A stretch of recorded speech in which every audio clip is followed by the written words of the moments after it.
What's up, YouTube? Welcome back to the Chance Bishop Show for episode 31 of our UFC 5 career mode here, featuring none other than Kate Bishop here. It is season 2 of our UFC 5 career mode. You'll love to see that there for Kate. But Kate, coming in today's episode at 39-0 in her historic career. 39-0, she is one win away from the milestone 40th win of her career.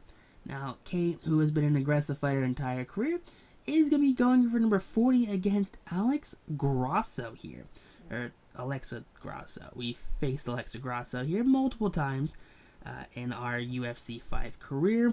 Well, you know, she doesn't really protect the whole leg thing, Kate kind of wipes the floor with Miss Grasso here. So hopefully Alexa, doesn't want to be the 40th victory in Kate's tenure, so hopefully she comes out here and, I don't know, does something just a little different, a smidge different than normal than what she's done in the past. Because there's been a lot of fights we've had with Alexa Grasso where first 2-3 minutes of the fight and it is a Kate Bishop victory.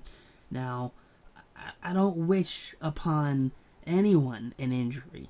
Now, that's not the one thing Kate wants, but if Alexa's not going to come out here and protect herself in the way where she is not going to get injured, well, Kate can't help that, It's one of those things where it's just like, well, it's unfortunate that it happened, but unfortunately we're going to have to go forward and get the victory one way or another.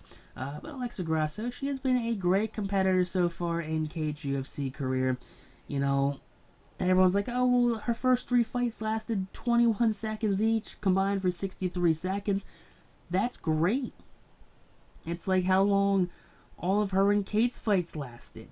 Kate does the same thing to Alexa Grasso here. I feel like Alexa Grasso here is the equivalent of, I don't know, one of those fighters that you like to see, but don't ever really turn out the way you want them to. We have the fighter that everyone came to see, Kate Bishop. And the more I think about the kind of fighter Kate Bishop is if the hype around Ronda Rousey never died out, because Kate Bishop, unlike Ronda Rousey, learned how to fight. Ronda had a very dominant first couple fights in the UFC because she just kind of brute forced her way through it. But Kate, she's learned to brute force, but then she's learned to be strategic about it. Now, if you want to compare fighters, Kate's father, Chance, he was that Ronda Rousey type of fighter.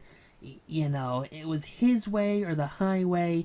He only knew one set of moves, and he was just going to throw his fists until it hit you and it laid you out. That was it. That was his whole shtick. And if it didn't work, guess what? Too bad. You were going to find a way to make it work. But here you go. Kate Bishop, though, at 32 years of age, with the 45-year-old Alexa Grasso. And Kate looking for, hopefully, another victory, specifically her 40th victory of her career. This fight is getting underway here. You like to see that, though. It is time to rock and roll. Both fighters are in the octagon. They are ready to get underway here. And neither fighter here is a stranger to the other. Out of those 7 losses, I want to say 3 of them have come from Kate alone. I think Kate just honestly, Kate and Alexa, they just meet up time and time again, and Kate is just like a buzzsaw when it comes to Alexa Grasso's career. Where, 39-0, Kate, she looked forward to facing Alexa. She goes, oh, they're going to offer me Alexa again? Yeah, I'll fight her again. I have no qualms with fighting, Alexa Grasso for the 3rd time. Neither fighter a friendly fist bump here, so a little strange. But Kate already attacking that left knee. I wonder how many times Alexa here has had to, go to the doctor, surgery, something, because Kate has gone after that left knee.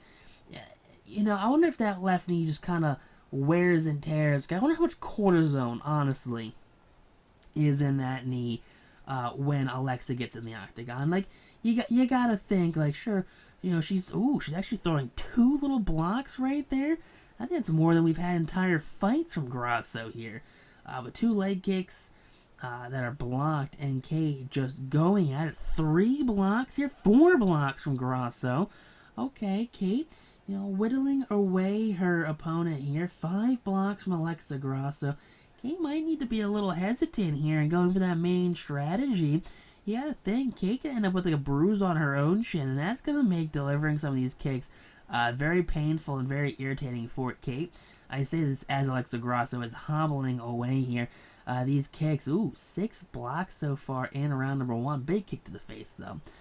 So Alexa, you know, she's blocking the legs now, but now she's just leaving her face open. You know, I hope Alexa likes feet. I hope she's one of these feet people, because she is just getting a bunch of feet to the face right now. Both fighters kind of duking it out right there. Another big kick to the face. Another blocked kick to the leg there, though. So 7 in round number 1 here. That one's going to be the one that's going to probably break the camel's back, though. You know, Grasso clearly uncomfortable now.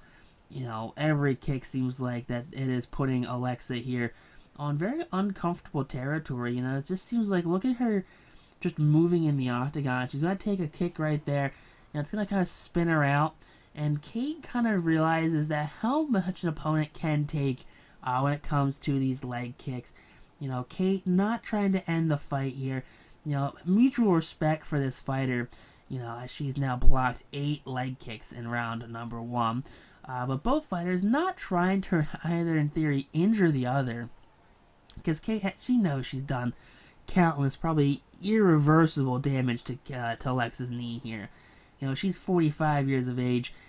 And yeah, there you go. Another just MCL, you know, Achilles meniscus injury right there for Alexa Grasso. Honestly, at this point, just hang him up, dude. It's not worth it. It's not worth, you know, not having the ability to walk anymore. It really isn't. But I get it. You know, when you're a fighter, you're a fighter. You just have to fight. That is, it's in your blood. And you gotta do it. I get it. I respect it. I respect, you know, the grind here. But Kate has just outmatched Alexa every fight the two of these young ladies have gone up against. I mean, you hate to see someone get hurt. You really do. But Kate here with the victory. You love to see that one right there, though. Big Kate Bishop victory here as she gets her 40th win in her career. There you go. You know, a little bit of longevity hit right there. You hate to see that. But Kate does get an update on her contract bonus. So there you go. Makes $8.65 million off this fight. Not too shabby. There you go. That's going to be the 15th title defense here in the flyweight division. I don't think we're going to get another call up to bantamweight anytime soon. So Kate probably going to end up retiring down here in flyweight, which is nothing wrong with that. But next fight, taking on Tracy Cortez. Okay, Tracy Cortez, 45-year-old Tracy Cortez. Alright, MMA-style fighter. We've faced her before. I don't recall Tracy Cortez, though. I feel like she's one of these fighters that we face, that we just don't really face that often.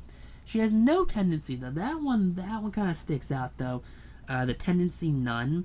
You know, those fighters kind of just stick out to me when we do get them, because it's funny. It's like, oh, this fighter likes to go for the legs. This fighter likes to tickle your armpits. This fighter, nah, they don't do anything. They just show up and they're here. Like, that's all they do. They don't actually have a bona fide strategy. So, hey, man, I get it. You know, you got to do what you got to do to get the victory. And Alexa Cortez, she's done a lot here in her career. You know, you don't get to 45. Tracy, I called her Alexa Cortez. Oops, don't tell Tracy Cortez here I called her the wrong name. Alexa Grasso, Tracy Cortez. I'm combining the two fighters here. Much respect for both of these young ladies. But Tracy here, you know, she is a top-notch fighter in her own accord. Out of Phoenix, Arizona. Let's see, she became pro in 2017. Holds a 2019 win over UFC vet Erin Blanchfield. So does Kate, and won 5 of her last 5 fights. Okay, so Tracy, she's earned this fight right here. So 5 fight victories in a row, and they're like, you know what? Let's just run her into the buzzsaw, which is Kate Bishop. let's just see if Tracy, let's see if Tracy can go the distance with Kate here. I think the furthest any fighter's taking Kate was into the start of round 3. Now, I don't think Tracy here is going to go rounds 4 or 5 with Kate. I don't think Kate even knows rounds 4 and 5 exist. I don't think Kate knew round 3 existed, honestly, until probably 10 fights ago, and she ended up in round 3 somehow. I think it was in bantamweight too. That was one of the Nunez fights. She ended up in round 3. But out comes Kate Bishop. Her crew is ready to rock and roll, and Kate and her crew are just the embodiment of professionalism. Just the amount of respect that Kate has garnered from the UFC, how much her crew has garnered from the UFC, and how respected this entire fight team is, not just amongst the fighters that fight a lot, but just the amount of teams, the amount of respect between team and team here. That is something you love to see between both of these young ladies. But Kate, though, she is up here in the octagon. She is ready to rock and roll. She has had her intro. The crowd's ready for her. And Tracy Cortez, I'm assuming, is also ready for a year. But Kate 5'8" against the 5'5" Cortez has a 5-inch reach advantage. Cortez, though, 11-6, though. So that means if she's won 5 of her last 5 fights, if that stat's actually correct, Tracy Cortez was sitting at 6-6. Before going on a bit of a win streak. I mean, hey, good for her going on a bit of a win streak here. But you're saying she was a 500 fighter before that win streak? I mean, is she really deserving of going after the belt? Like, could you imagine if Tracy Cortez somehow just roundhouse kicks, knocks out Kate Bishop, and that's it? That's Kate's like tenure right there, where it's like, oh yeah, this 11-6 fighter who has no right going for the belt, gets a cheap shot in on Kate, and Kate just blanks out, and they give the belt to Tracy Cortez. Could you imagine that? Could you imagine how that would look overall? Because I don't think Kate has enough fights left to even regain the belt if she were to somehow lose it. But there you go, a little respectful fist bump here as Kate opens up with a big old crane kick. Going for that knee early. Kate knows what she wants. Kate knows how to fight here. And Kate knows where a lot of these fighters do and don't protect themselves. It's got to be in the game plan here. When you sub against a Kate Bishop fight, you got to go, okay, protect your leg here, because she has taken countless knees, countless meniscuses, countless AC, MCLs. Kate is just a brutalizer of the leg. She doesn't care how bad she messes up your leg. She doesn't care if she messes up her own leg in this accord either. I got to think that Cortez throwing some blocks in there. Something that Kate doesn't really have to worry about when she faces someone like Alexa Grasso. There you go. Cortez ends up on the ground, tripped up there early on that Kate Bishop kick. But Kate just whittling down that left knee. Cortez throwing some blocks, and you can definitely see that those blocks are affecting Kate here, who is staggering as she goes through this octagon. Definitely not something you want to see from your belt holder here in the flyweight division. Can Kate get 41? That's the thing. Can Kate get her 41st victory? Another big leg kick blocked there by Cortez. That one went for the core. So Kate, big kick to the face, a little crane kick, back-to-back crane kick's going to land there. A third straight crane kick's going to land there, but can't go for the knee. But 4 straight crane kicks or 5 straight crane kicks are going to land now on Tracy Cortez. So Cortez here, we are working our way through there. 6 straight crane kicks without a blocked crane kick. That's a little knee going for the chest area. Another little rib shot there for Kate. Kate and Cortez, you gotta think Kate with the reach and the height advantage here. Must be at a disadvantage there for Tracy Cortez. Just how aggressive Kate can be as we go into the final 3 minutes of round number 1. Kate has to be one of the most aggressive fighters in the UFC, not just for the women's division, just for any division overall. Just the ability to come out here and just dish damage and just be relentless for rounds on end here. You gotta think Kate, since she's come into the UFC, has definitely never had a fight where you go, okay, she took this fight off. This was a mail-in fight. Kate's always gone into these fights, and she's always been just pure aggression personified, if you really want to see it. And that's kind of where she gets those Ronda Rousey looks, where how Ronda, she kind of just was a bull in the china shop in this octagon, went after opponents and used her brute strength to get past a lot of these opponents' defenses. And you can see a lot of that with Kate here, where Kate, she is not the, at 5'8", she is not a large woman here. But at 5'8", when she takes on a 5'5" fighter here, a 5'4" fighter, that height advantage definitely adds up here, where Kate is fighting with the high ground, having a reach advantage here, where Kate can stay out of the pocket a little more, deliver these hits from a little more distance, as Cortez would. You kind of be swinging at nothing here. Kate can land them just for a little further away. But big kicks here landing by Kate, as she is going for that knee still. Cortez definitely blocking that knee a lot better than any recent fight Kate has gone after.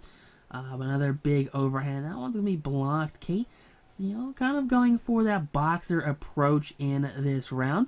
Cortez does have that MMA background, so we do know that she can throw hands as well as throw the legs there.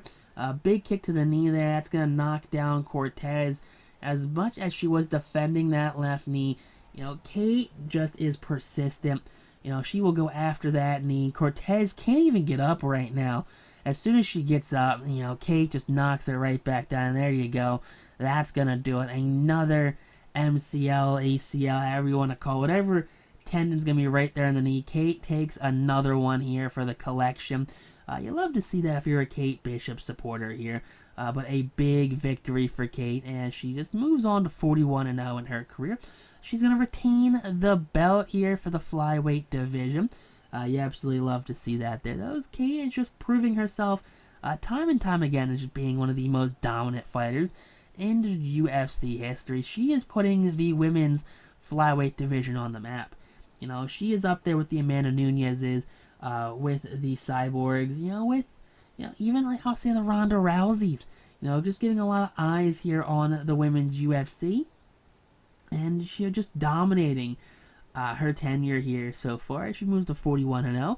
But a big victory over Tracy Cortez, though, as we like to wrap up this episode. It's going to be 16 straight title defenses here in the flyweight division. You like to see that there for Kate, though. 41-0, 16 straight title defenses. She is the number one ranked fighter by far in the flyweight division.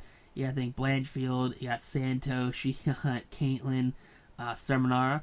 All those guys, they've been looking up at Kate for years now. You hate to see it if you're them, but you love to see it. But stay tuned for the next episode here on the